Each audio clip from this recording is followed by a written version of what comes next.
السلام عليكم ورحمة الله وبركاته. ازيكم يا أبطال الثانوية العامة؟ يا رب تكونوا بخير وإن شاء الله تكون سنة سعيدة علينا كلنا بإذن الله يا حبايب قلبي. معاكم دكتور محمد الصعيدي، مدرس مادة الأحياء للثانوية العامة، والحمد لله مؤلف ومراجع بكتاب التفوق للعام الثالث على التوالي بفضل الله. كلنا في الفترة الأخيرة سمعنا إن الأحياء بقت مادة قلق. طبيعة الحال أنا كطالب مقلق من المادة. إن شاء الله يا حبايب قلبي المادة معانا بإذن الله هتكون سهلة وهتكون ممتعة، هتستمتع معانا من خلال مادتنا العلمية، خبرتنا في التدريس بفضل الله. ان شاء الله هتكون مادة تقفيل بالنسبة لك بفضل الله، ثم بفضل شغلنا، ثم اجتهادك معايا. هتيجي انت بقى تقول لي يا مستر هنشتغل ازاي؟ هقول لك بقى يا سيدي اسمع معايا. واحد، بيعتمد على الحوار والتواصل ما بيننا. رقم 2، لازم حضرتك تفهم المادة كويس وتستوعبها كويس عشان تشغل معانا دماغك، تعرف تسترجع المعلومة بسهولة والمادة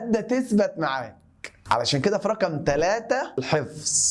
مفيش فهم من غير حفظ ومفيش حفظ من غير فهم. النقطة رقم 4، ممنوع الأوبن بوك. دايما بنقول الأوبن بوك عندنا حرام حرام حرام. النقطة رقم 5، امتحانات دورية ومتابعة، منها تقييم ومنها تقويم، وده كله ان شاء الله يكون متوفر معانا من خلال اكبر منصه في مصر، الا وهي منصه AB Edu. واشوفكم على خير وتوفيق وسعاده وراحه بال. مع السلامه.